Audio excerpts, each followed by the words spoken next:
It's sports. It's comedy. It's entertainment. By goodness, it is absolute magic. Ford of Tuscola proudly presents to you, from the Cheap Seat Sports Bar and Grill in Champaign, Illinois, the Behind the Mic Show, featuring your hosts Sam Irwin and Keith Gibson. Welcome in, everybody, to the Behind the Mic Show. Keith Gibson, Sam Irwin, bringing you episode 52. As we are, 52, Sam Irwin. Can you believe it? Ooh, but huge show today, Sam Irwin. But you know what? I can't wait. I can't wait. Oh, Super Bowl man. MVP, three time Super Bowl MVP. Jeez. We got two learned doctors in the house today. And, of course, we talked The Last Dance. Yes. I mean, we've got all. And, you know, I mean, not only...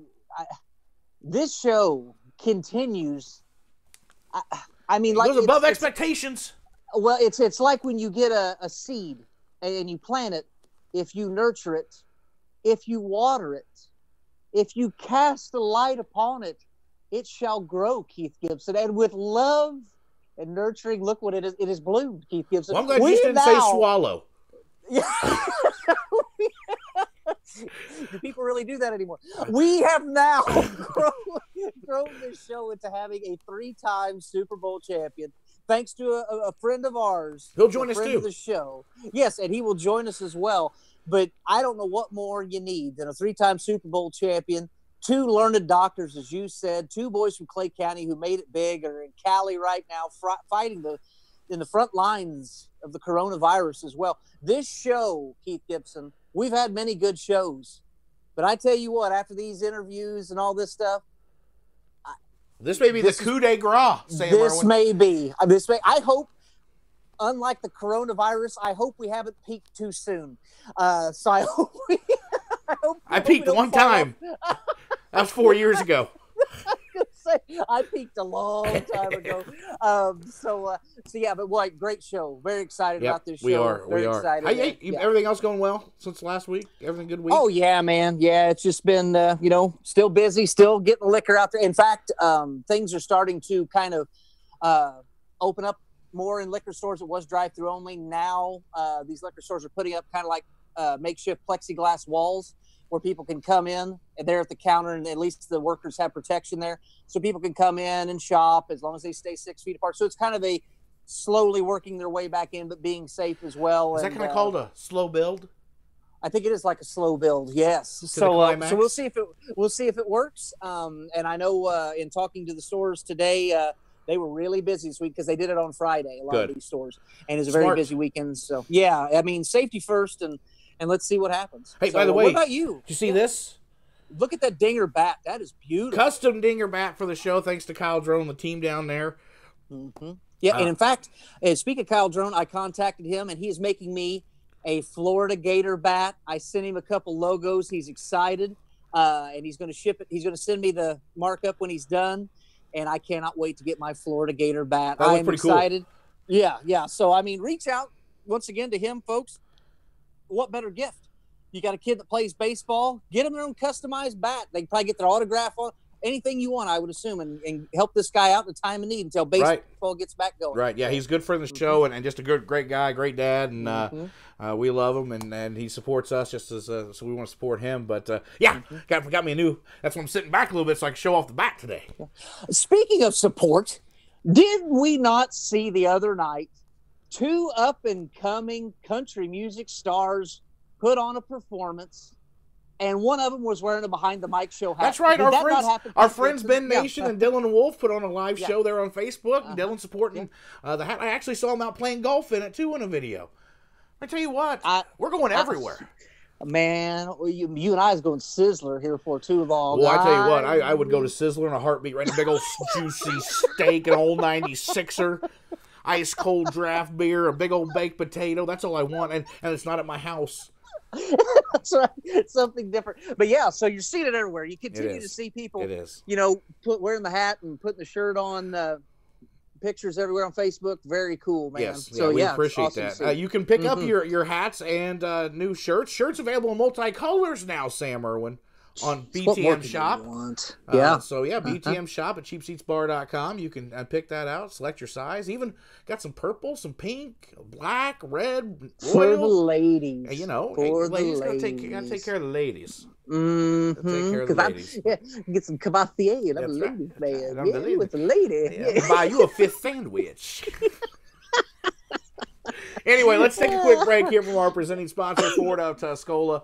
You can give them a call at 253-3353 or visit them online at fordoftuscola.com. Thanks to Barnesy down there, Doug, Nick, all those guys, Jenny, Bobo. We appreciate all you guys. Great service department, too. So we'll be right back here after these messages. We'll come back and talk to 3-time Super Bowl champion Stephen Gostkowski right here on the Behind the Mic Show. Tax time means savings time at Ford of Tuscola. The Behind the Mic Show and Ford of Tuscola have teamed up to save you an extra $250 on your next vehicle purchase just by being a listener. They have a great selection of both new and pre-owned cars, trucks, and SUVs starting at $24.95. Mention the Behind the Mic Show when you stop by or email BTM at fordoftuscola.com for more information. Ford of Tuscola. It's small town feels with great big deals.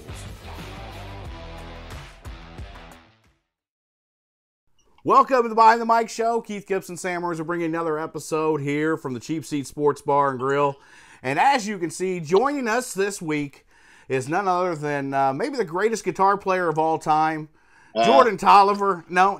Top 5. Oh, top 5. Okay. Top 5. That's not bad. Yeah. But also joining us is 3-time Super Bowl winner, 13-year NFL veteran kicker, Stephen Gostkowski. And Stephen, thank you for joining us, and we appreciate it. And you and Jordan coming on. And there's some background that some people probably don't know about you two, is that you two went to school together. Yeah. Tigers. Go Tigers. Go Tigers. So my first question is, though, how does a baseball player become a kicker? Well, I just played every sport growing up, and then I went to Memphis on a baseball scholarship, and I played football in high school, and I had a lot of interest but no scholarship offers. And then our coach at the time, Dave Anderson, punted and played baseball at Memphis, so that was kind of his recruiting pitch to me. And I was really close to going to Ole Miss to just play baseball, and then end up Memphis came along and said, you have a good chance to play both sports and start in both right away. And I was like, well, it sounds good to me. And then Jordo came along my junior year, and then brought a lot of fun to the team. Hey, good Dave Anderson story. So Dave Anderson is the one that got pitch hit for when Kirk Gibson hit the bomb. No way. Yeah. Oh, So wow. I signed with Dave, and he was walking the track, and he was wearing Umbros. He's an LA guy. And he comes up and just Rico Suaves, and he's like, you can pick a ball a little bit. And I was like, all right, it's Dave Anderson right there. Wow. Fantastic. Interesting. And Keith, as my secretary Linda once again always hooks me Always up, getting notes. With the notes. A little research went on, so of course, very excited about this. But Keith, did you know that this soon-to-be Hall of Fame kicker in baseball was throwing anywhere? He had a great fastball, mid-80s, low 90s, could throw up to 94. So if anything is wrong on this, Stephen, just make sure and tell me, because this is mostly Wikipedia. I'll let you know. Per hour. Yeah. You don't have to, 98. It's 98, actually. So, yeah, it was not 94.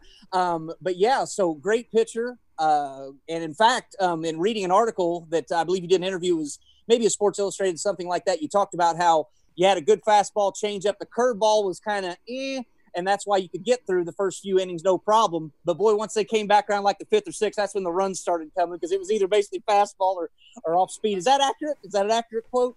Well, I threw a ton of strikes, and I always gave the team a chance to win. I just didn't have that out pitch in college that could really, dominate. In high school, you could just, throw 93, 94 and blow by everybody.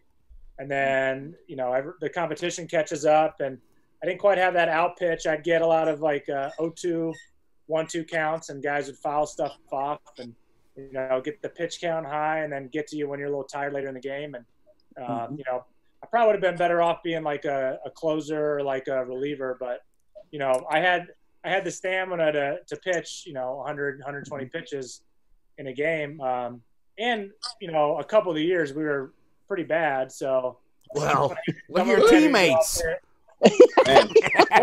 Gordo wasn't bad. Our team was bad. Like, I arrived. I turned down Missouri and showed up there, and I could not believe what I got myself into. The whole team is left.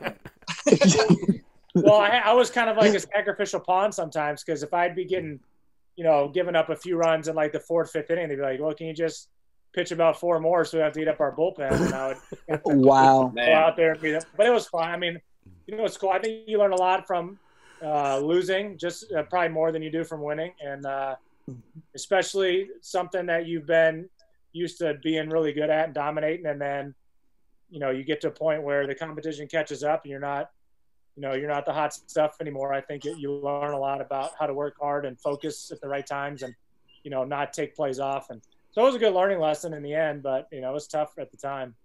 Well, let me ask you this, because that was going to be one of my questions was, due to where you could kind of dominate in the early part and then they'd catch up to you by 5th or 6th, was it ever talked about you being a closer, or did you ever have the desire? Do you think you maybe would have been drafted in baseball had you been a closer with that kind of fastball and changeup?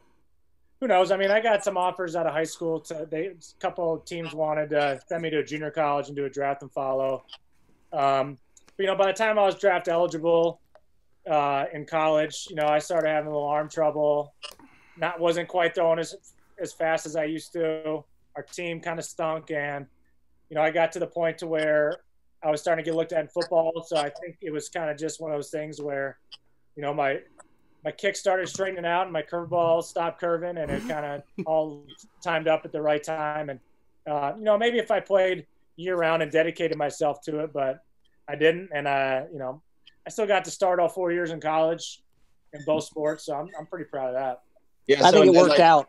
It worked out all right, I guess. Yeah. Team conditioning, he had it made. So in the spring, when the football team is just getting murdered, Steven's in the bullpen just throwing fastballs. And then in the fall, when we're getting murdered, he's over there kicking field goals. Brilliant. Some guys have all the luck, You know what? I lost my curveball and fastball about 9 years old, so it's okay. Oh, hey, Keith, you and I played on Rotary together. That's right, we did. Played a little league together. Jordan, could you tell us about that experience with Keith Gibson in Little League and the potential you saw in him? Could you talk about that? If you're the catcher, you better get off the track. I mean, he's coming, so he didn't stop. If you walk him, he's going to second. That's still true today. It's one base at a time, baby. One base at a time. All right. Well, so anyway, also, once again, true or not, of course, you can tell us. It was reported that during a baseball game, you got a call during NFL draft time, and you had to leave the dugout to go take this call from one Bill Belichick that you'd been drafted in the 4th round by the New England Patriots in 2006. Is that correct?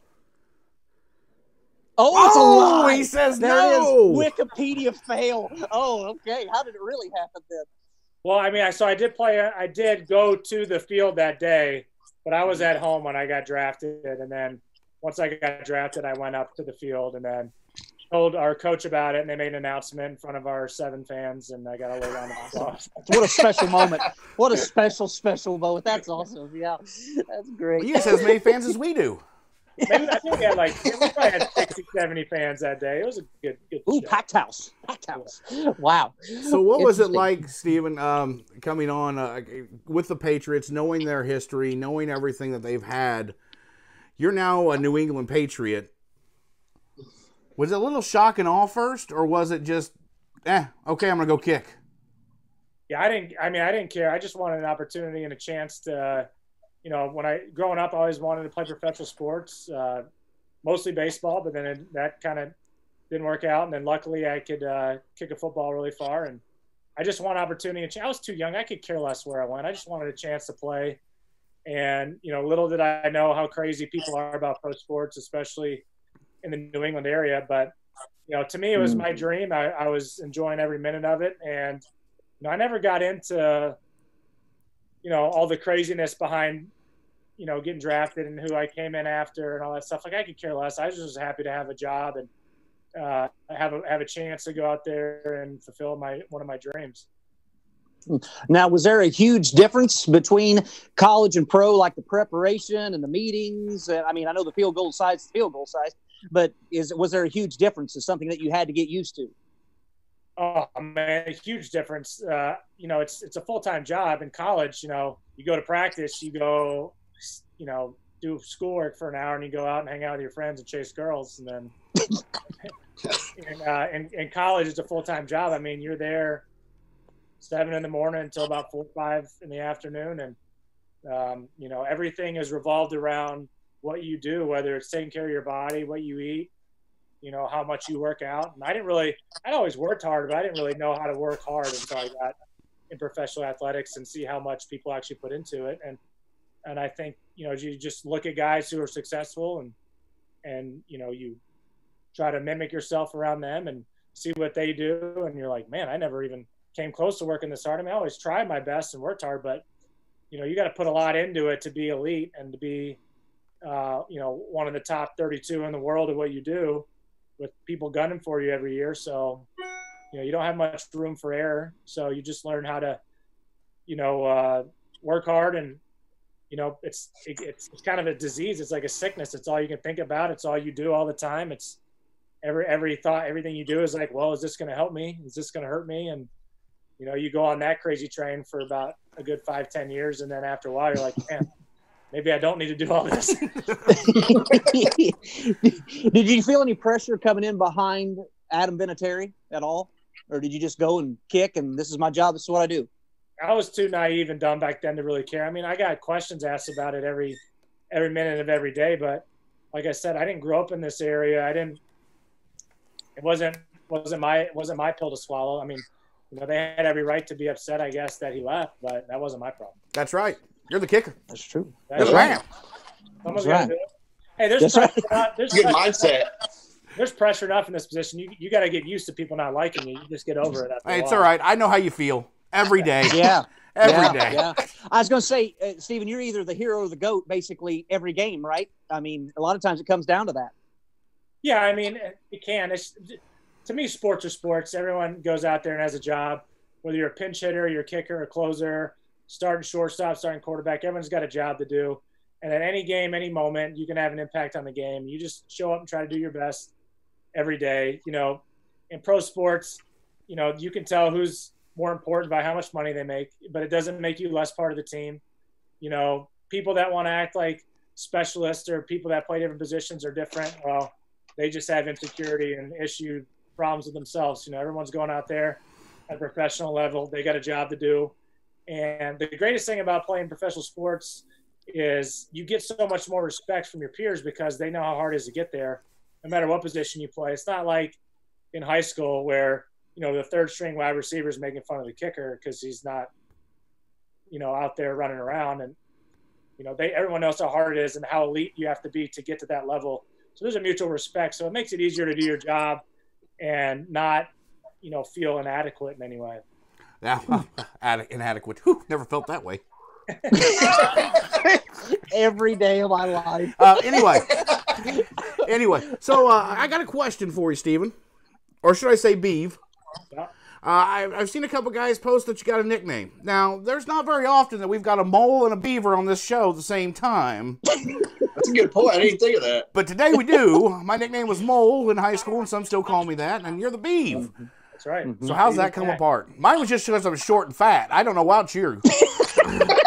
Well, when I was in third grade, I got my 2 front teeth knocked out playing street hockey, and I got, you know, fake ones put in. They stuck out a little bit, and I was always like the neighborhood kid who everyone played with and played. I was always the little kid who played sports with kids like 5-6 years older than me. So it was kind of like the Leave It to Beaver kind of thing, and I got that nickname, and it stuck. And I know all the way through it never goes away, does it?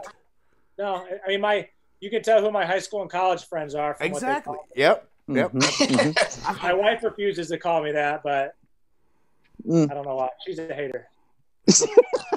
Now, it's also, once again, in the news, reported maybe one of your coaches nicknamed you Gotti.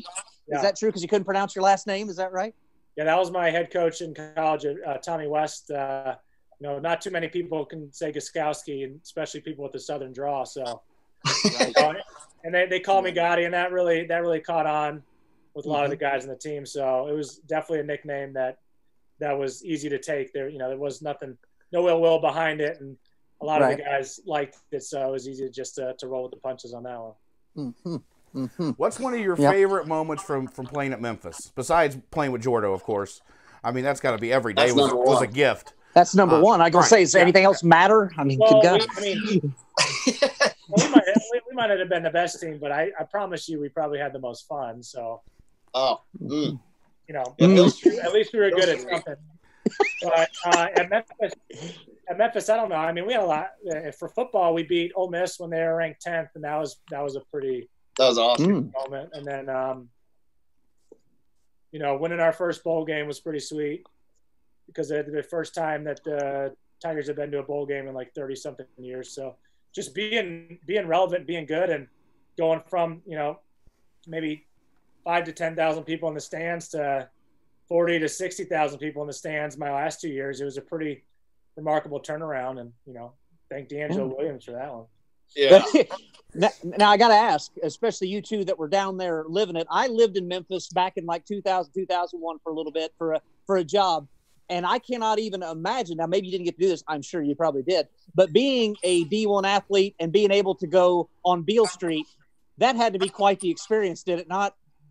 It was awesome. Yeah. I mean, we would go out. That's where we would go. I mean, we didn't have the best on-campus life. There's not a ton of sororities. Right. So. Beale Street make up for that real quick. Beale Street make up for it real quick. I think my lips are still red from all the hurricanes. Beale Street. Drink a lot of those. I mean, we'd be up till 2, 3 in the morning out at Beale Street. I'm like, I can't even stay up past 11 now. 11? You're lucky you can stay up that late. I'm like 9:30. I don't make it. I was going to say, no, wait, Stephen, it gets worse. Yeah, 9 o'clock, I'm good. But let me ask you this, Stephen. I know you have a much better resume in sports than I do. But one time on Beale Street, I met Jerry the King Lawler. You ever meet Jerry the King Lawler in person? I never did. I got one on you. All right, I got one on you. Okay. One of the greatest wrestlers of all time. I've done it. So great experience, of course. Then you get to, the NFL, get drafted 4th round, which a lot of kickers don't get drafted that early at all, right? A lot are mostly like free agent signings that go undrafted, would you say? Or much later in the rounds? Yeah, I mean, it just depends on each year what team needs somebody who retired, who's hurt. Like, there's so many factors. But, I mean, when there's only 32 people in the NFL, if a guy's done well and he's holding up his end of the court, they're not just usually looking to replace him. So you got to kind of be in the right place at the right time. And luckily that year there was like 3 or 4 guys change teams and a few, older guys kind of get pushed out. And there's like 3 or 4 teams that were looking to make changes at that position. And I guess, I was, the top dog that year that someone still are in the 4th round. So just kind of luck and skill. Well, let me ask you this, as we'll never know, of course. But did you go through the combine, or did you just do it a pro day there at Memphis and Belichick showed up and you guys talked? What was that like? I mean, is that how it kind of went? No, well, I didn't get invited to the combine, but I did play in the Senior Bowl. Fuck. And then. Well, they're racist towards kickers. We know that, Keith. Oh yeah, that's right. Racist. Yeah, that's right. So they don't appreciate it. Like the combine. Hey, but sucks. You got to like stand there and get weighed in your underwear, and you just have to get. I do that every morning. I have to do any of that. Well, he didn't say stand there and disgust, Keith Gibbs. He just said stand there and get weighed, right? Oh, okay. Well, you did get to go to. We're at the Senior Bowl. We're sitting there in a line, and like we had to go up there and stand in our. With our shirt off and our underwear and all these scouts, and we get weighed in front of everybody. I'm like, what the hell am I? It's like these guys who like eat iron for breakfast. And I'm not like a small guy, but I'm like, what am I doing here? What is this? This is so stupid. Hey, where did you went to Miami? You brought home like 3 TVs, riding around they with had Aaron some like college showcase that I went to, and I won there. And then our pro day, we had a ton of scouts there because of D'Angelo. And I went out there and I kicked like 10 kickoffs. And they're like, all right, that's it. We don't need to see anymore. I was like, well, that kind of sucks. So they didn't even ask me to kick field goals. And then I get like 10 teams call me the next day. They want to do like individual workouts, and I worked out for like 10 teams, and Patriots were one of them. And then other than that, I didn't really have much conversations with anybody. And then I got called on, I guess it was like a Sunday, and I got drafted, and I was like, oh, this is sweet. Hey, meet your new teammate. This is Tom. Yeah. Interesting. So Yeah. that's a great segue, Jordan. Let's move into that a little bit here. We don't want to take up too much of your time, Stephen, but playing for the Super Bowl, the 3-time champion when you come in already, Tom Brady. You're playing next to him, one of the probably the GOAT of a quarterback in my eyes anyway. But you're a 3-time Super Bowl winner too, and Sam and I were talking before you guys came on the show today. I'm not sure that Tom Brady has 6 without you. He doesn't. I'm going to say it. You know what? It's a team game, and we all win and lose as a team. But, I don't think anyone at that place would have any Super Bowls without Tom and Bill. So we just ride their coattails all their way. So humble. Way, so humble. Tom Brady's not kicking that field goal with under two minutes to go in the Super Bowl. Not throwing any passes either. So. Yeah. That's all right. We're not talking about him. Stephen, what's one of your greatest memories as a Patriot? I mean, what was it like being at your first Super Bowl? Winning that first one. The first Super Bowl was crazy. It was my second year. We were undefeated that year. So whatever hype that's ever been hyped up in the history of games, I can't imagine any more than that. It was crazy. I mean, it was obviously hugely disappointing, but to be able to play in 5, I mean, Super Bowl is a crazy, stressful week, and it's only really fun if you win. So, we lost the first 2 I played in. And then we went to the third one. I was like, geez, if we lose this one again, I mean, let's just not even go anymore. Then we won. You get a taste of it, and you're like, well, that's what makes it all worth it. And, to be on a team that has a chance to win every year is unbelievable. And, the crazy thing is the games that we lost, we probably should have won. The games that we won, probably could have lost. And, you got to get really lucky and be good at the same time. And to be able to have a chance to play in 6 of them and win 3, it's pretty special. And a lot of my friends and family got to enjoy it along the way and have the ups and downs with them. It was definitely well worth it. Well, let me ask you this. Your first Super Bowl win was over Seattle, right? Yeah. Yeah, 28-24. You kicked 4 extra points in that game, but the tragedy of that game was you didn't get to kick any field goals. So the question I have for you is, even though you won, did you feel like Walter Payton after that? Walter Payton didn't get a touchdown in his Super Bowl win, which is a tragedy. Do you feel like you got cheated and didn't get a field goal in that game? Man, you can't make your own opportunities in the NFL. Just take what you get. I was the first person to have all touchbacks in a Super Bowl, so I did get an NFL record. Very nice. Quite the leg. I mean, you can have a big impact, or you can have very little impact, and that's what she said. That's exactly. That's just something that you got. Like, you don't take yourself too seriously when you kick. You just go out there and you try to make it. If you miss, you suck it up and go back out there again. And I could play in 50 Super Bowls and never have like that end of the game moment. So it is what it is. Hey, you got it. Well, let me ask you this, and before we might have to take a break, right, Keith, and kind of come back to this because there's so much. But were the Super Bowls big for you, or was there a time where it was actually the Koskowski Bowl versus the Raiders? I read this, where you guys ended up winning 16-9, and all the points scored were by players' names ending in Kowski. So you had 10 points, Rob Gronkowski had 6, and Sebastian had 9. So it was dominated. Yeah, how about that? You didn't even know that. Look at me. Look at me. That's right. Represent. Well, Stephen, if you're all right to stick around real quick, we'll take a quick break, come back, and talk a little bit more and get some more details from you for a few minutes, and then we'll let you go. How's that sound? You got it. All right, we're going to take a quick break, come right back here on the Behind the Mic Show from the Cheap Seats Sports Bar and Grill. Morgan's Place Canine Salon has been offering exclusive one-on-one grooming services in the Champaign area for over 12 years, using all natural products, giving lots of love to your dog. Visit www.morgansplace.me to learn more. Morgan's Place, making dogs beautiful. Back here on the Behind the Mic Show, Cheap Seat Sports Bar and Grill, sitting here with Jordan Tolliver and NFL veteran kicker Stephen Gostkowski, and it's been a fun show so far. And gentlemen, thank you for joining us. We appreciate you taking time out. And Stephen, just a couple more questions here. We'll let you go and enjoy the rest of your evening. But you've won Super Bowls. You've won Pro Bowls. You've been a Pro Bowler. You've been a 2-time All-Pro. I mean, is there anything better than being a teammate with Jordan Tolliver? Honestly, that's the top. I mean, top of the list. You know, it's close. No, entertaining. You know what? Jordan's come to some of my parties, and Tom hasn't come to any of mine. So I'd say. Wow. Hey?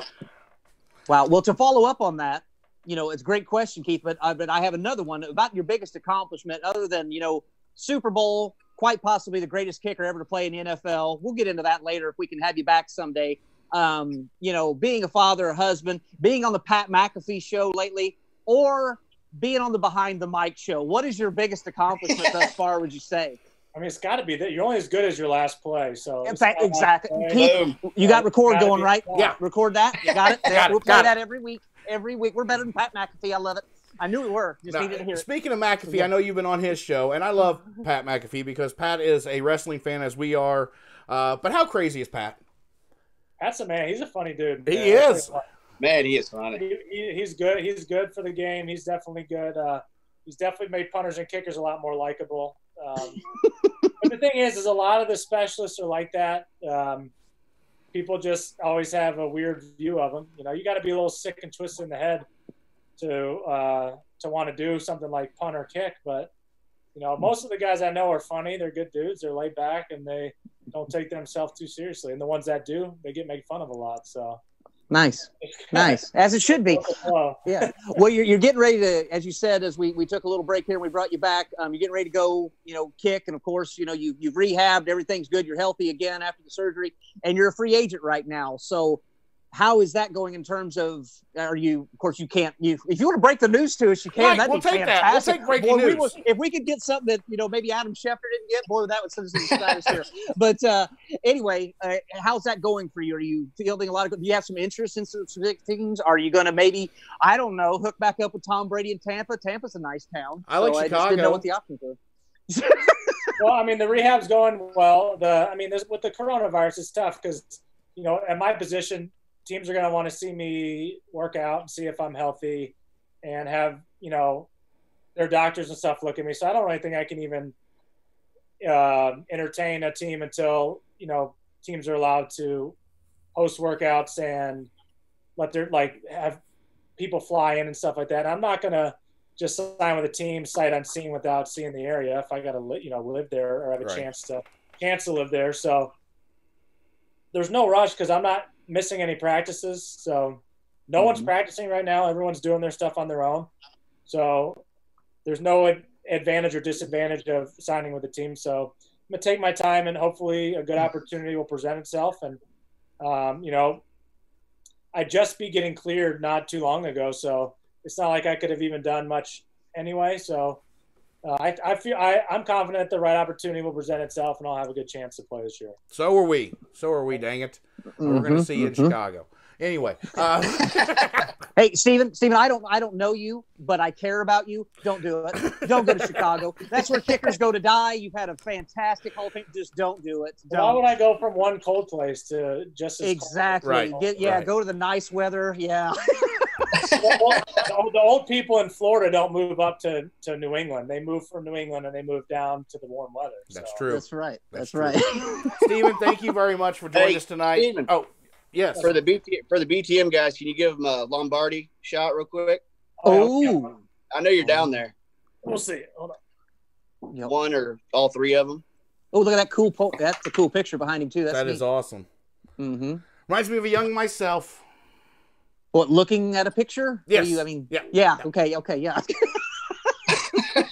Yeah, pretty much that's it. Look at that. Yeah. Oh. Look at that. So Wow. my question is then, Steven, do each of you get a trophy then? No, I had to buy these. Oh, what a crock of crap is that? They give you a ring though. Well, that's true. But these are cool because people take the ring's just sitting in a safe somewhere. They're too big. They're not you can't wear them in public. Like it's kind of like myself. Too big, obnoxious, can't bring you out in public.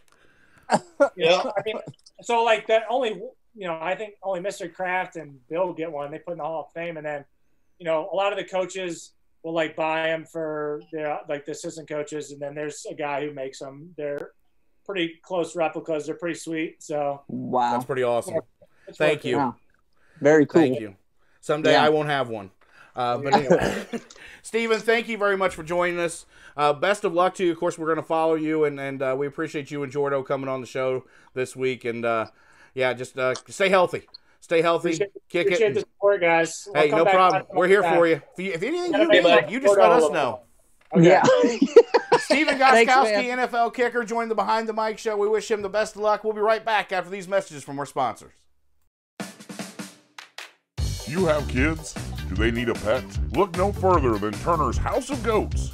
They have happy goats, jumping goats, one-eyed goats, and sleeping goats. Stop by Turner's House of Goats in Bible Grove, where goats are great and prices aren't bad. Back here on the Behind the Mic show, and if you see what you see, that's right, there's 5 of us on the Behind the Mic show at one time. Some call that group entertainment. I like to call it fun. Keith Gibson and Sam Irwin here, and we've got some fantastic guests. We've got some doctors in the house today, Sam Irwin. Man, I tell you what, and we're practicing social distancing because I'm in Kentucky, you're in Illinois. We got 2 boys here in California, 1 in South Carolina. We are nationwide. That's baby. right. That's Look right. at All this. over the map. Wow. All over the map. But Dr. Ian Ridge, Dr. Caleb Lusk, and Jordan Tolliver join us back here. All 3 of you guys went to school together. We've all from Flora, Illinois, all from good old state of Clay County, but not all of us live there now. Gentlemen, how are you? Are you surviving? Good. One day at a time. Yep, taking her one day at a time. That's exactly right, Gordo. I like that. Ian gets it. Ian's got the sunshine sunglasses. Boy, making me jealous out there in sunny CA. Just showing off. There's a wild dog in the background. He's got wild dogs. Good Lord. It's chaos out there in California. Hey, they tell us, Clay County, don't go to California. That's why right there. Wild dogs roaming the streets. There you go. I knew it. Gentlemen, the reason we wanted to bring you on is you guys have been on the front lines of all this, of COVID-19 and working hands in. Plus, we wanted to bring Jordo in to tell some stories on you, too. But that's besides the point. So what's it been like for both of you guys so far as working the front lines and hospitals in one of the hardest hit states, really, with COVID-19? Yeah, I mean, it's kind of been a whirlwind. Like our whole routine, like everybody else, has been just upended. My residency now, so residency, you work 80 hours a week anyways, but now it's even worse with all this stuff going on. But we stopped all our rotations, and basically we're just doing the emergency room, ICU, inpatient, and then still going to clinic a little bit too. So we just do 2-week rotations in and out. But yeah, it's been a wild ride the past couple months. Ian, what about you? I concur. I mean, I'm in a little bit of a different situation. Doing the surgical route. Our way of working has definitely changed, though. We're in teams, and we work a few days a week, but we're not doing any sort of elective surgeries.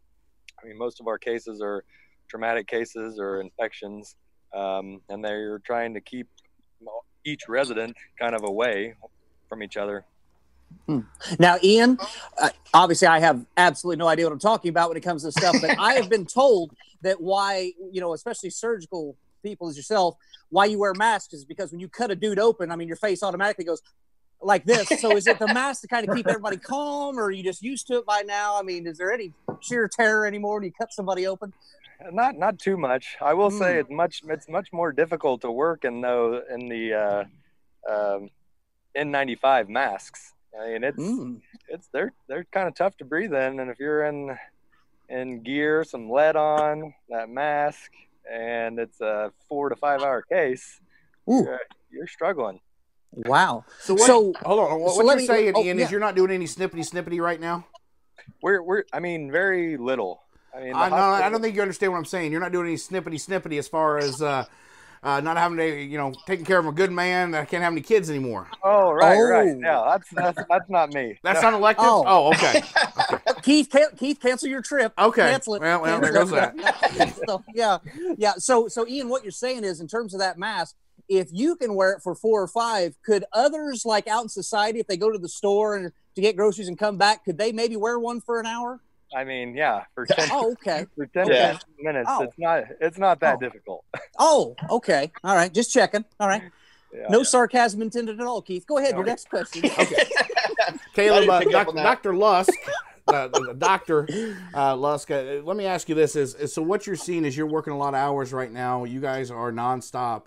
Are you seeing? Let's just be upfront. Are you seeing the curve kind of starting to go down? Are you seeing that plateau hit yet? You know, it's kind of hard to tell, actually. I mean, the testing capacity has definitely increased, so we're seeing more positives, actually. Let's see. I think at our hospital, we have 60 confirmed cases in-house right now, 17 under investigation or likely, and then we've had 29 deaths so far. Yeah. Wow. So I definitely, when I'm in inpatient service, it's been about a quarter to half of our patients have been COVID. And it ranges from that number. Jeez. So when you say that, you know, there's more testing going on though, and so that's going to make that number go up with positive cases, though, correct? Exactly. It's still kind of crazy. It's if you get admitted and there's a suspicion, then they'll give you a test. But even if they have a pretty high suspicion, but you don't warrant an admission, it's not bad enough, they still don't test you because they don't have that capacity yet. Wow. So it's still kind of wild. So let me ask this then. There's that wild dog again. Did you see it? He got real close to Ian right there. Is that a wolf? Is it a wolf? He's not, There's it's, two of them. yeah, it's a dingo. It's a dingo. But in saying that, with the, you know, maybe not quite the plateau you're seeing this, and reports vary, of course, but not even, maybe they're just now over 1% of the population has actually been tested. There's many people that have either maybe had it in the past and didn't know it, just thought it was really bad flu, or there's people that carry it now and don't show signs of symptoms. So for those states, as there's a bunch of them, I live in one right now, Kentucky, Keith, and Illinois, everywhere is getting to be this point. People get antsy, needing to get back to work, you know, and that's understandable. I see both sides of it. But with you guys in the medical field and what you're seeing, is it still too soon to get people back out there and opening things up? What do you guys think? Man, it's so tough to say with every state's a little different. I know everybody. I mean, I want to get out of this. I don't want to be in this anymore either, to tell you the truth. But I mean, the way I kind of look at it is we got out slow out of the gate on this. It's kind of like we were playing Fairfield and we got down by 20 at halftime. So really from a medical standpoint, we're not changing anything. Like, we're still getting our butts kicked. If you come in the hospital, I'm just going to be honest with you. If you have a bad case, there's not much we're doing for you right now. We're trying our best, but there's still some pretty poor outcomes happening. Really, the only thing that's changed this is that people have been staying home and really flatten the curve. So getting back out there, it's going to be tough. I think time will tell. I think it's important to, you know, do the testing, of course, and then, you know, try your best to practice those, you know, 6 feet apart. Wear the mask. Mask can reduce That's what we're doing. Reduce 600 reduce miles. the amount of transfer. Yeah. Okay, Caleb, right there. I'm glad you brought that up. There's a lot of people, as you may have picked up on my sarcasm earlier with Ian, is with the mask. A lot of people are against that. They don't understand it. You know, why this, why that. So what is the importance of the mask? Because you hear things like wearing the mask yourself. Of course, some people wearing T-shirts over their face. That's probably not going to be real effective. You know, I've seen a bunch of different stuff, but it's not going to necessarily keep the virus from getting into you. But if you have it, the mask helps prevent you from spreading it as much. Is that correct? That's 100% correct. I think it's been confusing because I might as well run for president, Keith Gibson. I know more than the president of the United States. Sorry, go ahead. Yeah, you're spot on. I mean, it is confusing. Like back in early March, February, they were saying you don't need masks, you don't need any of this, because I think they saw that the healthcare workers were going to be in a really tough spot and didn't have enough PPE. But now they're definitely recommending them. It does help. If both people wear a mask in the same room, it's gonna reduce the spread for sure, no doubt about it. Jordan, I want to ask you a question here because you aren't a doctor. Maybe the doctor of love. Far from Doctor of Love. I've heard love. that. What are you seeing out on the East Coast as far as, you know, we're in the Midwest? We're going live tomorrow. The stay-at-home's done tomorrow. So. Ooh. Wow. What are your thoughts on that? You know, we actually do shuttles for the hospital here. So that's about the only thing that we've been doing work-wise, and we're driving the doctors and just kind of getting their take on is basically what Caleb said. You know, we hope it's not too soon. You know, don't just jump the gun. Georgia's doing the same thing. I think we're just taking their lead. So, yep. Wow. That's kind of crazy. Now, gentlemen, you all three have went to school together. We're all from Clay County. It's kind of odd that 5 of us, I know, who can believe that all 5 of us, we got 3 doctors, 2 real doctors and a doctor of love, and then you have Sam and I. I'm a Dr. Pepper like Dr. Pepper's a doctor. Right, and I'm a doctor of thugonomics. That's right. But you're right. Good for you. But we have a whole show of learned doctors here. Ian, what are you seeing as far as surgically wise? What are you doing? What are you able to do surgically wise? I mean, I know you're not doing any elective surgeries or anything like that, but I mean, what kind of surgeries can you actually do?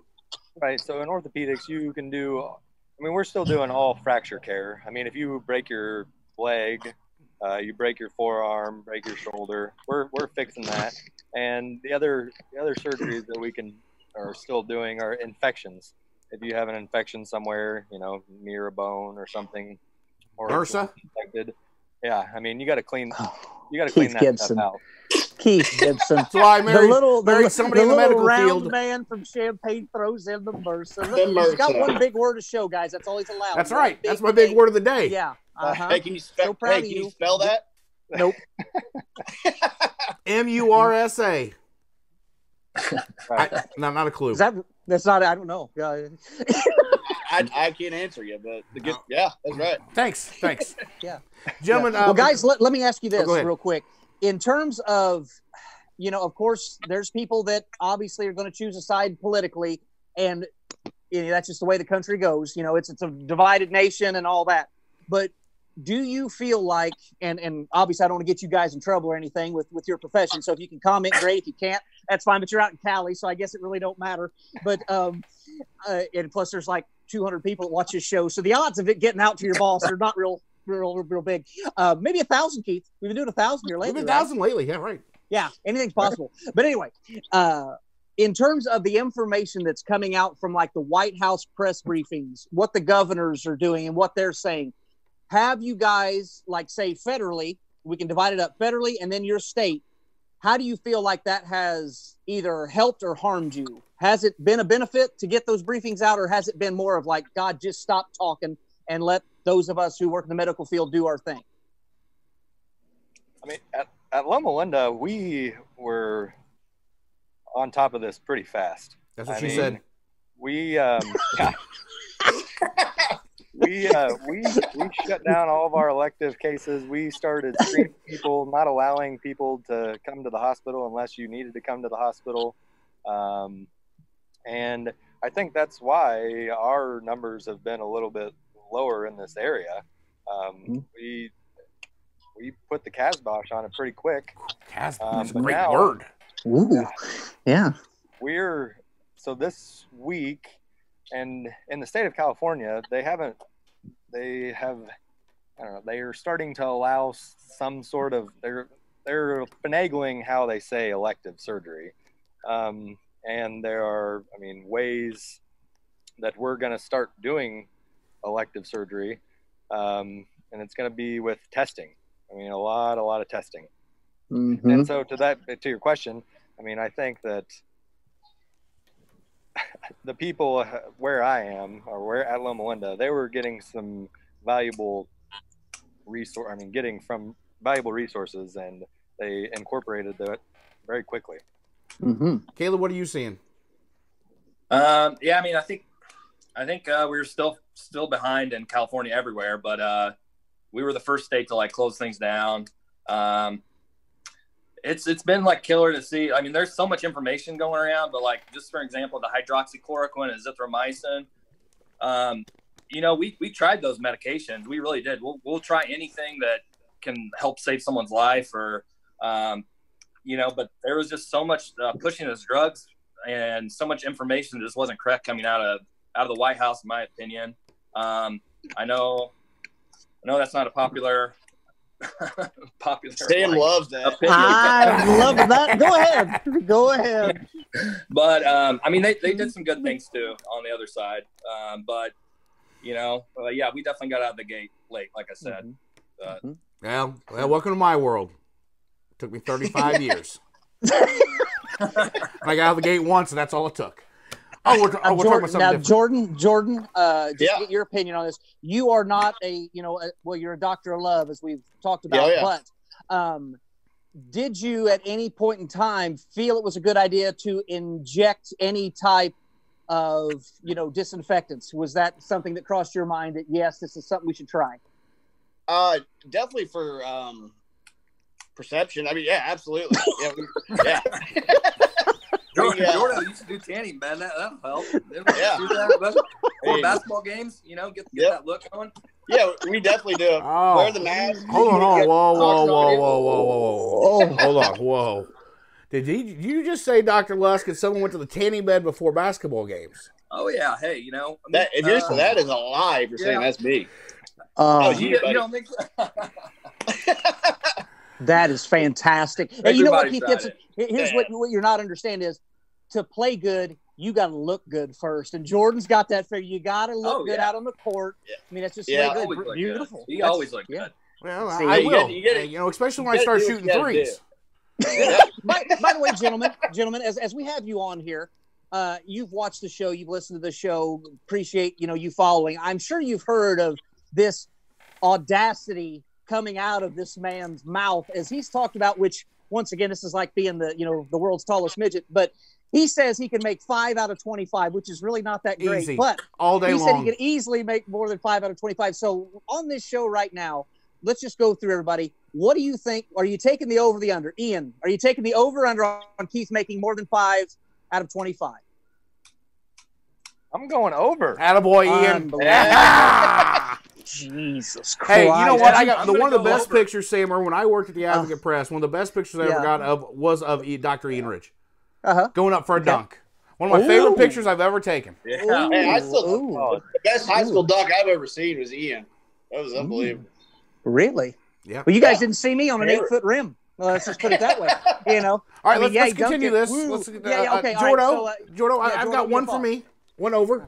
I got you at 3, bud. Ooh, boy, I liked you. I really did like you. And Caleb, your thoughts? Well, I saw that left-handed shot you did the other day with your daughter. Yeah, that was the most Photoshop crap. That was not take one. I'm going 7. Oh, God, my God. You know what? I'm going to go ahead and say this. Don't want to offend anybody. The watchers, the viewers at home, you guys right now, I think our 2 doctors might have got their degrees from Trump University at this point. I'm really starting to think that because, man, all credibility's now out the window. Love it. Hey, go practice. I want you practicing this week, man. Hey, all day, every day. I don't have to practice. Hey, I'm going to Sizzler. Where are you going to do that at? Did you find the venue? Not well. We have to wait till things have opened up in Clay County or in Illinois. Then we're going to find a venue. Things are in the works, definitely. Yes. Yeah. Nice. Yeah. Oh, and there's something else too, Keith. But I don't know if we can discuss right now. Not quite yet. But okay. Not quite yet. You guys will need to be informed of this as well, because so it'll be pretty fun. Good. So you guys have anything? Go ahead. Oh, I'm sorry, I do. Yeah, I actually have a couple questions here for the doctors and Jordo. Yeah, sure. I want your guys' opinion on where we go from here. When things start opening back up and things start kind of getting normal, what's your timeline of thought of when? Because it's not going to be normal from here moving forward. I think we all understand that. But what is your timeline of how long is it going to take to things to kind of just get back to the way they were? We're going to see basketball games. We're going to see baseball games. We're going to see people congregating in more than 500. 15, 20,000 people in a stadium. WrestleMania. You're things like that. When do you see that really happening? And that's tough. Honestly, I see that happening. Big crowds like that, I think that's the last thing that's going to come back. Unfortunately, I'm a season ticket holder for the Clippers, so it's killing me not going to these games. But yeah, I think that's going to be the last thing that comes back. 3 things got to happen. Got to have the testing, working on that vaccine, or having a better drug that's gonna help fight this thing. Cocaine. Until that happens, in my mind, it's gonna be tough. Right, Ian, what do you think? I think Caleb said it correctly. I think once we can get enough tests rolling, reliable tests, get a vaccine, that'll give us a better idea of when things are going to be back to the new normal. And like you said it. That's the new normal. There's not going to. It's not like going back to normal. It'll be a new normal. And I think it's going to take time for people to adjust to that. And so, go ahead, sorry. Around, I mean, it's going to be different everywhere, right? Mm-hmm. I mean, round. Yeah. Mm-hmm. Mm-hmm. Yeah. Go at it. Around the world. Yeah. Well, here's a question I have for you too as well. Is obviously you guys are friends with a lot of people still on Facebook. You see their opinions. You see maybe they get their information from who goes where. And once again, as we talked about earlier, we get it. People need to go back to work. People are freaked out. You know, some people need a haircut. You know, I mean, just Not me. tragedy. Cut my own, baby. Yeah, it shows. But anyway, in seeing that, the people of Clay County and Southern Illinois in general, they feel as though Chicago, which they always have, is ruling their lives, okay? And the determinations the governor's making is basically, here's what we need to do Chicago, so we do. That's just what the whole state's going to do. And it upsets a lot of people. You've seen like a Darren Bailey who's going out and, you know, having all these things going on, and you just seen a large collection of people in Springfield and protesting, and it happened in Minnesota and all that. But what do you, for those people that maybe it hasn't hit as hard yet, because obviously there's a lot less people in Southern Illinois and there's a lot more people spread out, because obviously in higher congested areas such as Los Angeles, Chicago, New York, it spreads much quicker. So what would you say to those people that are doubting this as not being as big a deal? What do you say to them? Great question. That is a great question. Wow, that was impressive. Dude, hey, Jordan, I'm gonna stop you right here, because we talked about, you know, how you had to look good to play good, get in the tan. That's right. It's more than a hat rack right here. It's more than a hat rack. You know, I mean, there's a lot going on up here. So anyway, so what are your guys' thoughts on that? To those that are, you know, back home, that maybe some are, but a lot aren't. And they're like, we got to get back to work, and this is all a political ploy and blah, blah, blah. What are your guys' thoughts on that? You trying to not get me invited to my parents' house for Thanksgiving? Exactly what you're doing. Hey, no more Elks Christmas party. Yeah, we'll all get together. We'll just have us get together. Yeah, no big deal. No, go ahead, Ian. I mean, I don't know. I think some things, if it's not near you or you're not around it, I get to how it's kind of easy to just turn a blind eye to it, you know. And I understand that. I do think that when I see things like that, it's frustrating to me that, you know, it is a big deal and people aren't taking it seriously, and they're, you know, getting in these big groups. And what I hope is that once we all do, I mean, people are breaking down, right? People are going to start getting together. And what I hope is we don't see some sort of big spike. Mm-hmm. I think that's what I hope doesn't happen. Mm-hmm. Okay. Yeah. Caleb? I mean, yeah, he's right on. If you don't see it, if you don't know anybody that's, you know, had it, or you're not seeing it like right in person, it's really hard to put your head around it. Honestly, like there were people at the hospital that were like, this is not that big of a deal. And then we started getting cases in and seeing how bad it could be. You know, someone could come in and, you know, be breathing fine, and then 12 hours later they're on a ventilator. So when you see that kind of flip the switch for me. So time will tell. I mean, hopefully people take it seriously and, you know, continue to, you know, practice those good like measures that are actually working, because if there is a spike in Clay County or anywhere else, there's going to be some death, and there's going to be a big toll to pay for it. Well, and here's my concern, guys. All of you from Clay County, you know, where do the majority of people work in Clay County? In factories, right? So if they're all in that close proximity together and one or two people get it, well, you can get 200 people infected real quick. So that's just kind of my concern with it. It hasn't happened yet, and I hope it never does, of course. But that's the scary part, that, man, you know, it's just out there. Now, Jordan, out where you were at, was it pretty prevalent out there, or did they do a good job of kind of keeping it locked down? We just went over 6,000 cases here in South Carolina. Mm-hmm. You know, they say being in the warm weather, which obviously California, but I don't know. I haven't seen it too bad, to be honest with you. Mm-hmm. But it's not really, South Carolina's not big. Columbia's not a big city. When they shut it down, it shut down. People stayed at home. So That's right. Yeah. And Keith, I have one more question because eventually we're going to talk to these guys about sports and just have fun, right? Well, I'd hope. I was waiting on you, but it's not a hat rack, so I was just letting you go. Thanks. Yeah. You're welcome. So the show just got a lot better, folks. Let's just put it that way. So anyway, my question is this. I haven't seen anybody say this yet. I'm sure they have, and I'm sure you as doctors working in the medical field have talked about this, is you see, of course, people are trying to downplay it. They're like, well, there's a lot more people die during flu season than this, and this isn't that big a deal.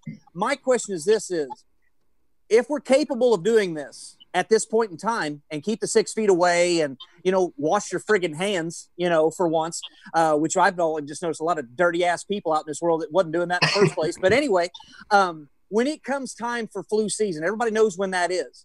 Why can't we do this right before flu season starts and start in again? Not with the, going crazy like we have to now, really but just be a little more careful. Keep your distance. If you feel sick, don't go to work. Don't go to the store. Sanitize your hands, do all that stuff. Wouldn't that take down a ton of flu in this country if people did this all the time? Absolutely.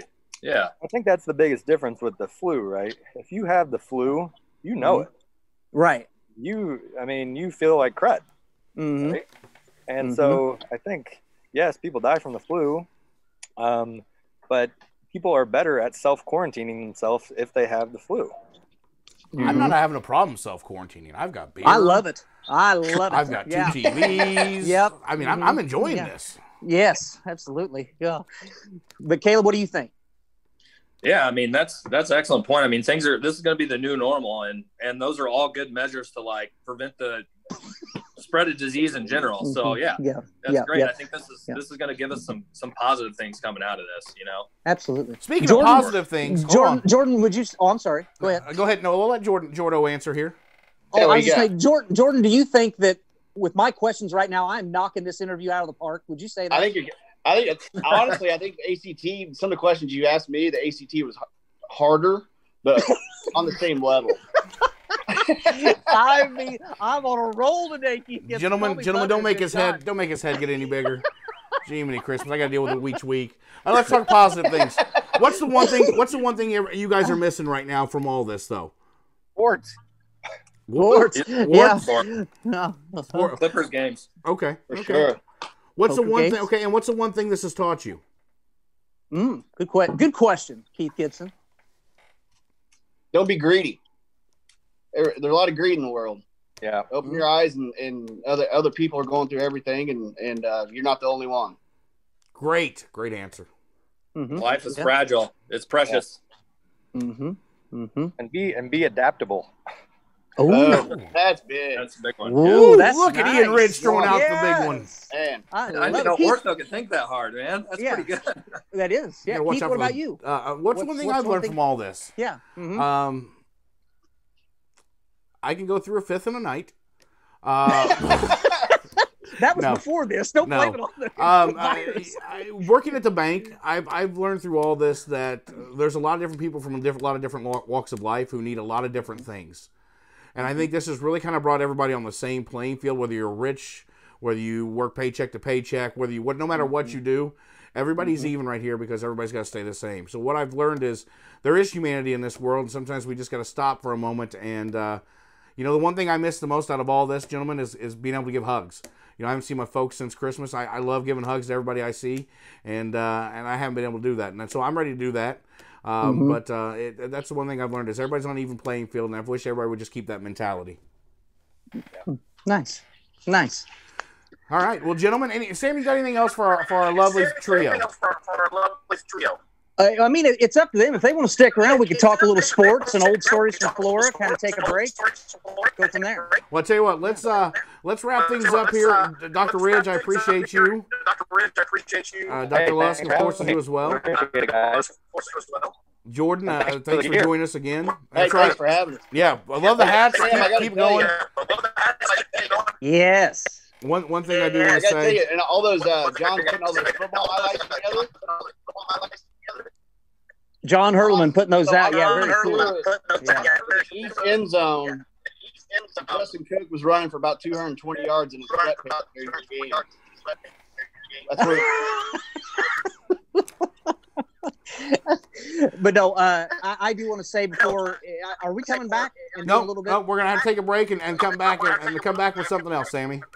Okay, all right. Well, anyway, I want to tell these guys, especially, and all around the country right now, around the world, nurses, doctors. That's why I take what they talk about seriously, because these guys are on the front lines, putting their health in danger every day. And these are the people that I respect and admire. And it's incredible to me to come out of Clay County and build themselves up to what they've done, and what they're doing to help people is just incredible. So for them to even take time out of their day where they could relax for a bit, but instead they're talking to us is pretty damn cool. But I am impressed with both of these guys and Jordan. I mean, Jordan's all right. Yeah. But no, it's just awesome to see what they're doing. And hopefully people will get something out of this interview. Instead, it's not politically motivated. It's coming from two doctors that are working around this stuff. And hopefully somebody can learn something from it. And we defeat this together. Yep. So. Gentlemen, thank you. Stay safe. God bless. And we'll talk to you soon, all right? See you, fellas. Thanks, guys. All right. We'll be right back on the Behind the Mic Show from the Cheap Seats Sports Bar Grill. If you need a taste of Southern Illinois, then visit the all-new Bosco's Biscuits and Booze, home of the world champion daily special. 2 large, all-natural, juicy white meat chicken breast, a side of the famous What the Hell biscuits, and a bucket of the cheapest beer in stock for only $6.99. Located at the corner of Old Milwaukee Boulevard, next to the Primo Hooer Hotel. Bosco's Biscuits and Booze. It's world champion food and cheap-ass booze. Welcome back to Behind the Mic Show. Keith Gibson, Sam Warren, bringing you episode 52 and a packed show so far, Sammy.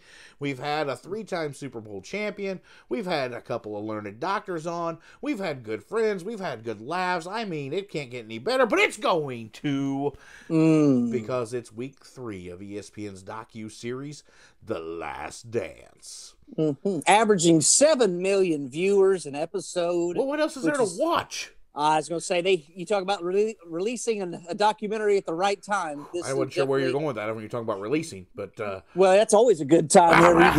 Yeah. Hey, we talked about, they came on, and this was a special week because it's one of my favorite things of all time. The 92 Dream Team. Samuel, my question for you, will we ever see a collection of talent like we saw in the 92 Dream Team ever again, whether it's an all-star game or Olympics or anything? That collection of talent, I don't know if will ever be matched.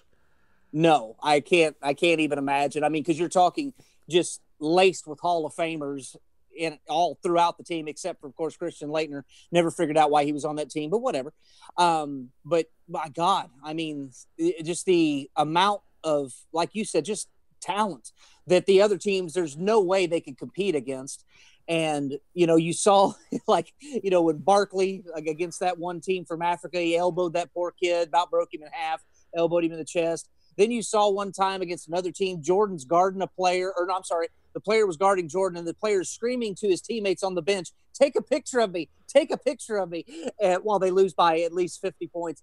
But they had no issues during that entire time. And now, obviously, the game has expanded much more globally. Now there's a lot more talent globally, so the games seem to be closer to the Olympics. Of course, now they don't even have pros again, right? Is that right? That's correct. For basketball. So, yeah, we may never see it again. And other teams couldn't quite live up to that, even though there were still some gold medals after that, but they couldn't live up to that. Let's talk about this roster real quick. You said Laettner. Okay. David Robinson. Hall of Famer. Uh-huh. Yeah. Patrick Ewing. Hall of Famer. Uh-huh. Larry Bird. Yeah. Yep. Yeah. Pippen. Hall of Fame. Yeah. Jordan. Pippen, Hall of Fame. Yeah. Uh-huh. Drexler. Stockton and Malone. Barkley. Chris Mullin. Yeah. And Magic. So Chris Mullin, Hall of maybe Famer. The only one. Is he a Hall of Famer too? Yeah. He got in. That's right. Jeez. Right. Wow. So So that's pretty good there. That's amazing. Simply amazing of that much talent. And of course, you're going to pick the best of the best, and it worked. But one thing that I do remember at the time, and boy, you still see Jordan holding on to it after these many years. Isaiah Thomas left off that dream team. Some people said that was Jordan's decision. Well, he did ask who's playing. He did. Yeah. And so did Jordan say Isaiah's not playing, or was that a decision made by the coaches, or what do you think? As Isaiah said during the documentary there, episode 5 last night, I had the criteria. Yeah. Right, but then they went on to say, he got into it with Bird, he's got into it with Magic, he's got into it with Pippen, he's got into it with Jordan. Mm-hmm. I don't mind him not being on the team. Was he great? And Jordan even said he's the second best point guard ever behind Magic. Right. Which shocked me because Jordan does not like him. But I'm okay with him not being on. I mean, because I think they were trying to build a team, and when you've got obviously all Hall of Famers except Christian Laettner, that's a lot of ego. That's a lot of I'm the best player on my team, and somehow you got to make them mesh. Right. And if Isaiah Thomas is not a mesh kind of guy, that could have fractured the whole team. Plus, Jordan despised him, so did Pippen, and that would have caused problems. And who knows what would have happened, if Isaiah was on there. It's a shame for Isaiah because he's an incredible player, but if he's not a good teammate, I guess it doesn't really work. So exactly, and look what happened. They won by 60 every game. Yeah, they did quite well. And then one of my favorite parts of that was when poor Tony Kukoc, who once again your dad, just loved that kid and wanted to draft him. Be my dad because you look just like him. Old Jerry, it's old Krause, but. Was basically, I think, was he maybe seeing him as a replacement to Pippen because he didn't want to deal with Pippen? Well, Jordan and Pippen took that personally, and of course, who do they play right off the bat but Croatia? And Kukoc was a stud, in the European basketball. But Jordan and Pippen decided to, in fact, they said nobody guards him but us. And in fact, I think Pippen guarded him most of the night, and they shut that poor 4 kid points. down. Bad. It's like, they embarrassed him. And he didn't understand why. He had no idea what was going on. They never met. Never met. And he's like, why are they doing this to me? It's like, well, number one, they're playing defense. Right, but the Bulls just drafted him. Yes, they did. Before the 92 Olympics. Right. And so then they're like, here, Jerry, this is who you picked. And they embarrassed that poor kid. Well, Jordan, he did come back in game 2. Right. In the finals. And had a better game. Yeah. But they still lost by, I think, 30. But he had a better game. But just incredible. But to me, in that whole thing that people forget is their biggest competition was who, Keith? Themselves. Gibson. Exactly. And we said this before we started recording tonight. I would love, as we have nothing on right now, in terms of sports, they have that entire scrimmage game where it was Magic's team versus Michael's team. A war that you hear about. And I mean, they about went to, as you've seen, when they got on the bus afterwards, nobody spoke for a while till Magic joked around and everybody started talking about laughing. But it was heated big time. There's about fights and it got serious and all that. I have this idea. Why can't they take that whole footage, let Marv Albert and someone else watch it and do play-by-play, record it, and give it to us on ESPN one night? After this Bulls documentary, now watch the 92 scrimmage game. I think that's the best game you're ever going to see in your life. Hands down. Oh, man. Because we've never seen Magic and Jordan and Bird all said that's the best basketball they've all played was that game. Ever. Right. Heated. It was like a basically an all-star game, but like on steroids, right. With actual defense and competition. And I don't know what the final score was. Well, Magic's team was up 8. Up 8, and then he mouthed off to Jordan. Then he mouthed off to Jordan, and then Jordan scored the next 16. You don't step on Superman's cape, you don't spit in the wind, and you don't piss off Michael Jordan. Just a bad idea. And then Jordan went off, and it went from there. And that's when kind of, I think Larry and Magic decided, this guy, it's his league now, right. Even though it pretty much already was, but they knew then for sure. Yeah. But I would love to see that scrimmage in its entirety. I really would. Well, we also, before we were commercial and before we went on air tonight, we've talked a little bit about it. Why haven't they put any of those Olympic games on TV right now? With nothing else going on. I don't know. Well, the All-Star, the NBA's aren't putting on NBA TV. I haven't seen one All-Star game. I haven't seen any dunk contest. I haven't seen any Olympic games. I would love to watch those games. Oh God, yeah. Yes, absolutely. Give me back something. Yeah, bring back the dunk contest with Jordan versus Dominique in Chicago. Bring back the dunk contest with Vince Carter. Bring those things back in its entirety. Let's watch it. You've got all this footage. Give us something. Yes, use it. Exactly. At least you know what, and not to get off the subject here real quick, but MLB Network has done a great job during this whole COVID-19 where nothing's, because they aren't doing a lot of their shows. They're just showing absolute great games with great finishes and doing, like the 91 game with Sid Bream and the Braves and all, and the Pirates. They're doing that kind of stuff. And I've sat and watched those games over and just continue watching. I'm like, man, I remember when I was here and I was, Yeah. I don't know why the NBA and the NFL are not doing that. I don't know, man. Makes no sense to me. Instead, they're showing the same games from 2 years ago. What? Yeah.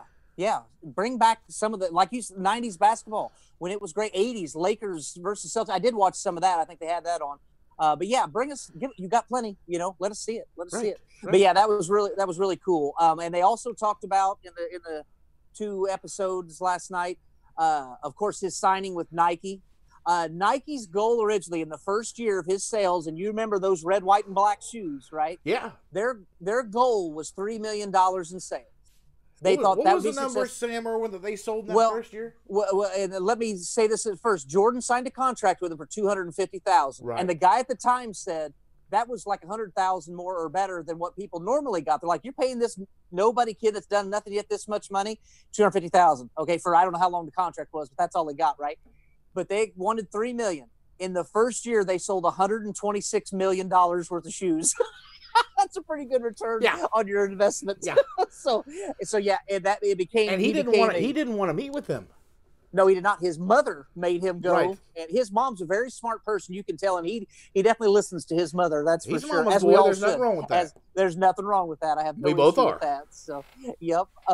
But yeah. So, and don't worry about poor Mike. He ended up doing okay money wise. So that's okay. But yeah, and of course it became a cultural phenomenon. You had to have the shoes, and then the commercials came out with Spike Lee. It's got to be the shoes, So every kid wanted them. Every adult wanted them. I mean, every adult still wants them.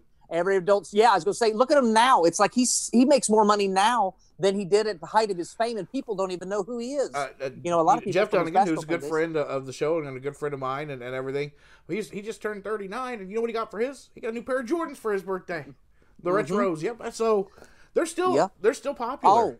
All he's my doing foot's now is too fat to wear them. I got Fred Flintstone feet. I can't wear them right. All he's doing now is re-releasing old ones, and people still buy them up. Right. And it's insanity. I mean, you're talking $200, $300, $400 at minimum for a lot of these, and then they sell out so fast, and then you got to pay more. It's crazy, man. Crazy the money they're making. And now, of course, he's Jordan Brand. So I mean, it's still somewhat through Nike, but it's his own thing. And the man's 50-some years old and hasn't played in 20 years. So whatever. He drinks his scotch. I'm glad you brought that up. Number one. On this, what I have noticed, like him, Pip, and things like that, is their hands look like they're this big at all times. Yeah. I mean, good God, the size of these people's hands is just incredible. A lot bigger than mine. Oh, boy, yeah. And then with Jordan, I noticed, as you said, whatever he's drinking, whether it's scotch, I'm not sure, maybe a little bit, I don't know with him, but throughout the show, it's at different levels at all time. Like, how many glasses did he go through? And number two, how's he alive still with the number of cigars he's smoked? I've watched him smoke at Doesn't least. Inhale. I guess so. Doesn't inhale. But good God, he's always got a cigar, and he definitely likes his drink. I'm like, this man's not going to live to see 60. Well, they got into his gambling issue. Mm-hmm. Yes, they showed him on the golf course, and I think through that 118, I'm pretty sure I saw him light up like 4 cigars. Oh yeah. Yeah, and the big-time Cubans, I'm sure. So not the cheap ones, of course, when you got that kind of money. But my favorite cigar, where he was smoking one, was after they won the 92 championship. Mm-hmm. And Krause asked him for one. He said, "You can have one, Jerry. It'll stunt your growth." Stunt your growth. I lost it. Yep. And you saw Jerry Krause once again said, this is a great organization, the way it's run from top to bottom. Yeah, the players are great, but this organization, top to bottom, I'm like, boy, you just cannot help yourself. Can't do it. It's like, man.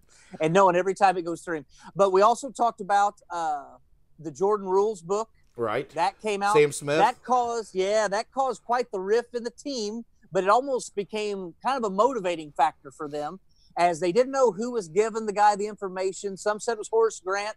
Horace Grant will deny it to his dying day that he never said anything about it. So where do you think the information came from, Keith Gibson? I have a theory. I want to hear what yours is. I'm not sure where it came from, but I almost think it was Jerry. Oh, do you? Yeah. Why's that? Why's that? Because Jerry doesn't want to pay money. Uh-huh. And who also wants the credit for all this? Jerry Jerry, yeah, old dad. So yeah. if they lose, then he could be justified to split up the team, correct? Right. Yeah. Right. Right. Hmm, Yeah. I actually interesting. don't think it was Horace Grant. Watching him No. say that, I don't believe it was him. By the way, Didn't he's look like still he's- pretty big boy. Yeah, I don't think it's a guy I'd cross. He's thick nowadays. Right. That's a large human. Yeah, I don't think that's No, a good but I idea. believe He it was tough Jerry him and Sam Smith, who wrote the book, worked hand in hand there. I think so, because it caused Jordan a lot of grief, and it could have cost him a title. There's no way that those guys want to cost a title. Yeah, I can understand some jealousy. Jordan's getting all the fame. Jordan's getting all the money, and I could see, some things slip out. But at the same time, there's no way they wanted to lose and not three-peat. No way. No way.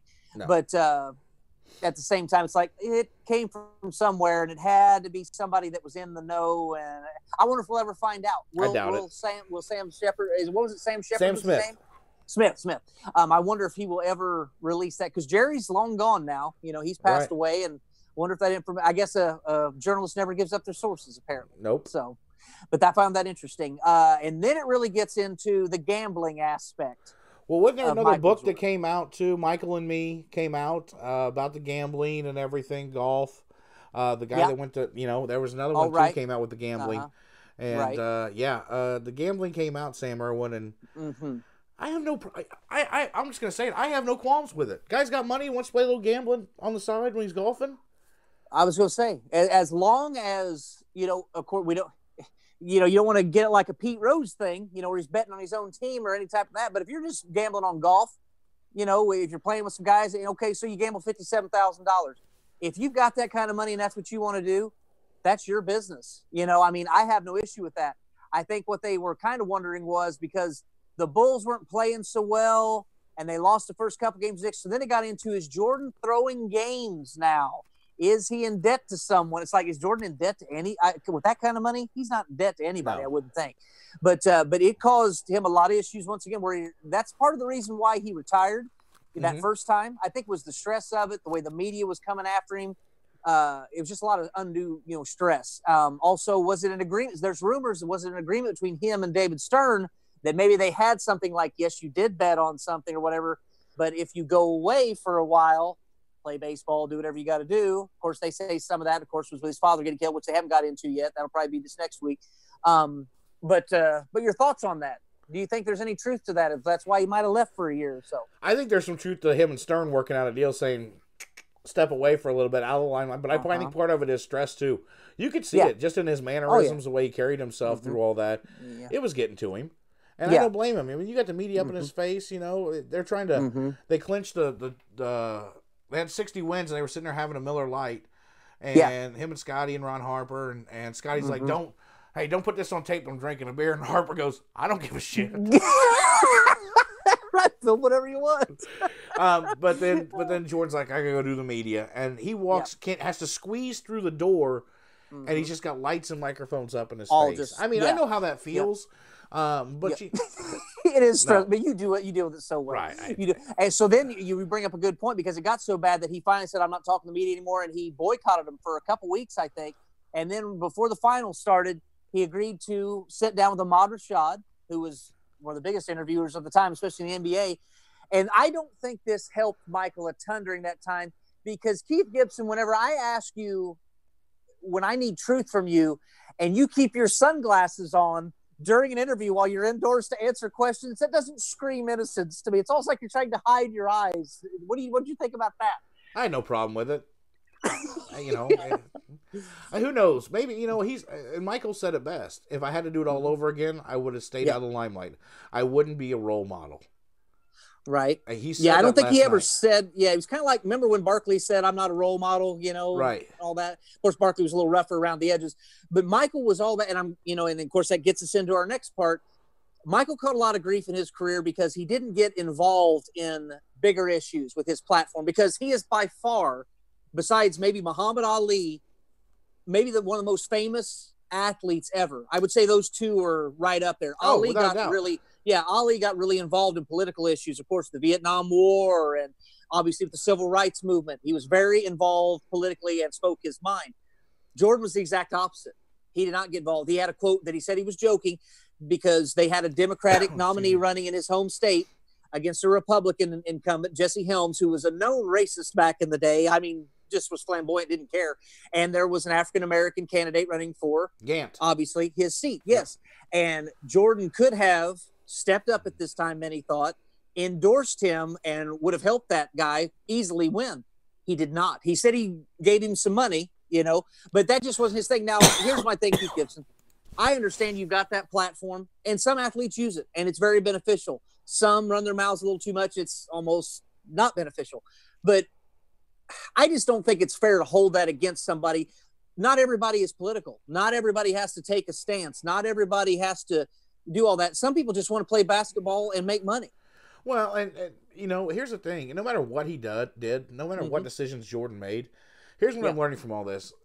He was so clean for so many years. Like, he just wanted to live life. And, right. And people weren't.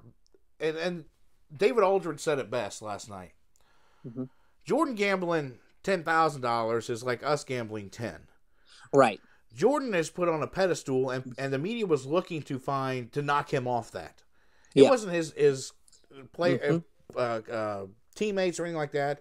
It was everybody else around him wanting to knock him off, and that's true. You watch this and you see that.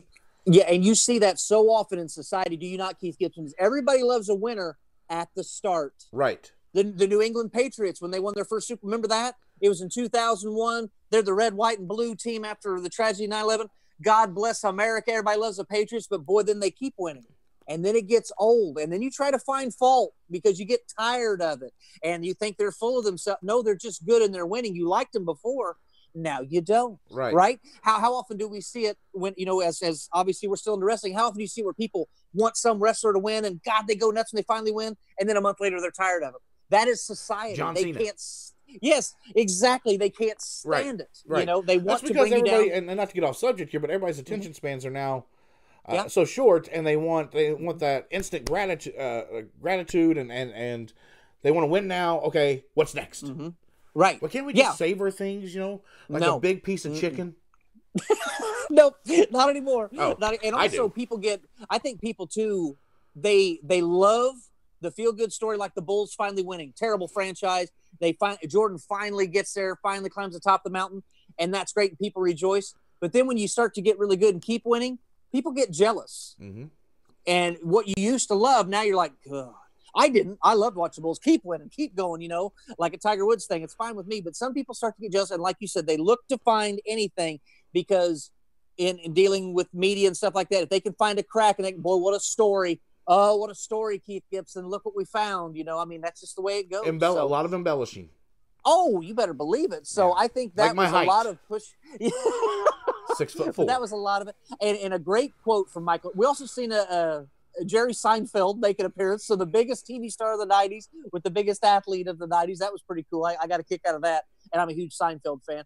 But Jordan had a great, really? Oh, God, love it. But anyway, give it some time. George Costanza is probably my favorite. Him or Kramer, of course. But Seinfeld wasn't the funniest to me at all. Not even close. But anyway, Jordan had a great quote. And he said, fame is good at the beginning. And I thought, man, what a great quote, because everybody wants to be famous, and it's awesome at the start. Everybody loves you. You get your picture taken, the money. It sounds great. But, boy, when you get – because nobody will ever – to get to that level, nobody can comprehend. Right. But constant people coming at you, constant people, hey, can you meet with this kid and make his day? Hey, and just constantly getting pulled or whatever. The fame's like an Elvis Presley. The guy couldn't even go to the movies. You can't go anywhere. Jordan couldn't walk down the street. You can't. So my question to you, and I agree with that. It's like, yeah, fame's good at the beginning, but boy, I'm sure it gets old. Would you trade places with a Michael Jordan? Because I think he said this because people are like, I'd love to be Michael Jordan for a day. He goes, yeah, that's great. He was trying to be it for a year. Nope. It sounds great, but man, nope. I'd love the money, but not the fame. Give me the money. I just don't want the fame. I actually, you know what? I enjoy doing this show. We're not famous by any means. No. And that's why I enjoy it, because I can still do what we want. We can say what we want. Right. When you're famous, you don't have everybody sitting on every word you say, and somebody's not going to like it. And no, forget that. I'm too opinionated.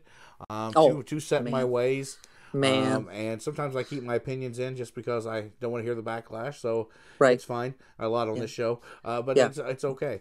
No, you couldn't pay me to do that. No. And plus, you got to think. So Jordan dealing with that back in the mid 90s, right? This is before Twitter, before Facebook, before all that, to where you could still have some privacy and stories didn't come out immediately. He didn't have any. But now imagine what athletes deal with today with all of these rumor mills, all the things. I mean, it's instant. You know, so I can't even imagine what like a LeBron James deals with now is just the constant. You got to watch it all. I imagine you got to have a team around you of people to protect you. I can't even imagine. Nope. Just can't even imagine what that's like. You know, one of my biggest things I took from the shows, and we'll wrap up here and move on to one of your favorite segments here of the show each week, was the closing of the shows, the closing of episode 6. Mm-hmm. He and Ahmad Rashad in Jordan's vehicle going to United Center together. Uh-huh. So you know those two are pretty close. Oh, yeah. Big time. Now, here's one thing I picked up that I don't know if a lot of people did was a license plate Jordan had on his vehicle. to Trey. I'm like, I wonder if I ever saw that. You know, but I thought it was pretty interesting kind of things he was talking about, and I'm anxious to see where next episode. Once again, they're doing a great job with cliffhangers. Oh yeah, I'm ready to watch next week now. Of course, and we've only got 4 shows left, right? Correct, 2 weeks. Yeah. Wow. Mm-hmm. But Sammy, another great episode. 2 weeks left to go. Well, of course, we'll keep talking about it through all 5 weeks of it. Because why? Because we don't really have a whole lot else. Not much else going on. That's right. Sam Irwin, it is now time though for your favorite segment of the week. Oh, it's now time for our dumbass criminal of the week. Yes, it's so great. Bad boys, what you gonna do? So here's one that I was just looking around. You can always find stupidity, of course, so it's very easy to do. So the headline: man caught driving stolen SUV on way to bail out brother, also arrested for stealing SUV. So the story goes, police working this case must have felt some serious deja vu. A man in Kansas this time. Kansas. Yes, was arrested in November. It's got a date on it. Who cares about the dates? Don't care. For driving a stolen SUV to bail out his brother, who had been jailed only hours earlier for stealing a separate SUV, authorities said. The first sibling caught was 36-year-old Eric Dean McCracken. He was arrested for driving a Chevy Trailblazer with a suspended license, the Jackson County Sheriff's Office said. Police then revealed they learned the SUV had been reported stolen. Hours later, his younger brother, 32-year-old Keith Ray McCracken, was arrested after leading deputies on a short chase to stolen 2015 Chevy Silverado that authorities were tracking through its GPS, the Sheriff's Office said. It is believed the younger McCracken was en route to the Jackson County Jail to post bail on his older brother in a stolen vehicle, it added. They since were reunited in jail. So at least there's a nice happy ending that the brothers were allowed to be together. And that, ladies and gentlemen, is your dumbass criminal of the week. At least they drive Chevys, I guess. Yeah, that's right. If they'd have been driving forwards, maybe that wouldn't happen. That's right. They need to go see Doug once they get out. Yeah. Grand Theft Auto. Wow. Sam Irwin, what a show we've had today. Probably one of our biggest shows we've ever had. Yes. Thank you to Stephen Goskowski for joining us and showing off his Super Bowl trophies, which is a highlight to me. Thank you for Jordan Tolliver for helping us out and setting that up to have him on the show. We appreciate you, Jordo. Thanks to Dr. Caleb Lusk and Dr. Ian Ridge for joining us. Guys are working hard on the front lines. We hope you guys stay safe and keep your chins up because we're behind you and supporting all of you, all the healthcare workers, everybody who's essential, really. That's one of them's me, one of them's you. We're still essential. For the first time in my life, I'm actually essential. When they really need something out of you, right? Right. Yeah. But any final thoughts tonight, Sam Irwin? You know, when we in getting those 2 interviews, as this show continues to go along, and like you said, we do it for fun. You know, it's obviously we make no money. Who cares? Because that was those 2 interviews. After doing those and reflecting on it, you know, and whatever, I just sat there and those are 2 of the best interviews that we've ever done. You know, of course, it's been a year, but I just sat there in amazement of we just talked to a 3-time Super Bowl champion. When we started this show, number one, we were not great. No, we're not great now, but we're better than we were, I think. So, but I never would. And you told me in a year you'll be talking to a 3-time Super Bowl champion. And obviously we owe that to Jordan for, I mean, what are the odds? You know, it's a small world, right? So Jordan definitely hooked us up there, which is incredible. And we will get Steven back one of these days to finish up because there's so much more to talk about. But if you'd have told me we were talking to a 3-time Super Bowl champion, I would have told you you're just full of it. There's no way. And then to talk to people that are, you know, come from Clay County and go out and doing what they're doing. And of course, there's people in Clay County right now doing what they're doing, nurses, doctors. I mean, you know, and like you said, people that are still essential that go to work every day, and those that aren't, you know, working right now, it sucks. You know, I wish we had an answer, Keith. Wouldn't it be neat if we could just wave our hands and there's the answer and it's all fixed? But, you know, yeah, it just doesn't work that way. But nevertheless, I mean, I still am in that show. I've just sat and just like, I can't believe cool, how great those 2 interviews were. It was just a lot of fun for sure. And I'm just anxious to see, you know, hopefully it leads us to even bigger and better. That's so right. What about you? Same. You know, we've talked off air too. Actually, I think we were talking with Jordo off air, was the fact that he said, you know, it was great interview. And we said, yeah, you ought to look back on episode 1 to see where we've came from. We've came a long way, my friend. We have. Yeah, we've had a World Series champion. We've had a college football Hall of Famer on the show. Now we've had a Super Bowl champion on the show. Yeah. I mean, that's you know, not bad for two guys who live 4 hours apart and get on here just to have a whole lot of fun. Yeah, and that was the whole thing. We started this show. It was just, hey, you know what? We can just sit and talk to each other, just shoot the shit for a couple hours. Right, and that's still what we do. Yeah, still what we do. We said at the start, we do not take ourselves seriously. We just have fun with it. And I think that's why, and bless their hearts, the people that send stuff. It's so awesome when you hear from people. You know, like, for instance, Jacob Luss sent that. He said, you know what? He goes, this gives me, in this craziness that he's doing and dealing with all this, he goes, I can turn that on, and for 2 hours, it takes my mind off of things. That's cool as hell. When I got that message, Sammy, and then I forwarded it to you, I teared up a little bit. I'm not going to lie to you. Yeah. I mean, it made me feel good. It means, you know, we're making a difference. Hey, I was going to say, you know, we're donating back to schools. We're donating to Shop of the Cop. We're all about giving, baby. We're givers. That's right. We're givers. That's now, right. My final thought of the day is I have actually an important one. I want to. I always say thank you to everybody. You know, we had 9 orders come in this last week from the BTM shop at cheapseatsbar.com, and I still get a little overwhelmed when I put those boxes together because, as you said, we went from episode 1 to episode 52, and we've got merch flying out of here, and I never thought we'd grow as fast as we have. So to each and every one of you who made an order, and the ones who've got merch already, thank you. Thank you for the support. Thank you for everything you do for us, the kind words. Those mean more to us sometimes than anything. Thank you to those who, and I'll keep them unnamed, but thank you to those who have donated funds for us so we could keep giving hats and selling hats and that, and our sponsors, and, you know, Ford of Tuscola, how they still put up with us, we don't know, but, you know, them and Morgan's Place and Bee's Trees and you know, Dr. Katie Burmeister, Lisa Erbacher. For the past year, it's been amazing. And I told my wife and told some guys at work today, this show has grown faster than I ever thought we would. The fact that we're still doing this over a year later still shocks, and part of my language shocks the shit out of me. It sure does. But we did agree, even if there was like 2 people listening, we thought, we got nothing else to do. We talk about sports. It gives us a chance to stay in touch because we're 4 hours apart, like I said, 3-4 hours. So it's fun to do. And also, I will say this is, my evenings are much more open than yours. I don't have a kid to take care of. I don't have, you know, a wife to come home. I do my job, I work out, and I got the whole evening myself. You don't. So I will say this to your loving wife, who is a jewel, for her to still be okay with this and allow you to have the time. Now, it's not allowed, like she's giving you permission, but still to not throw a fit and say, hey, you're out there again talking to Sam and you're editing.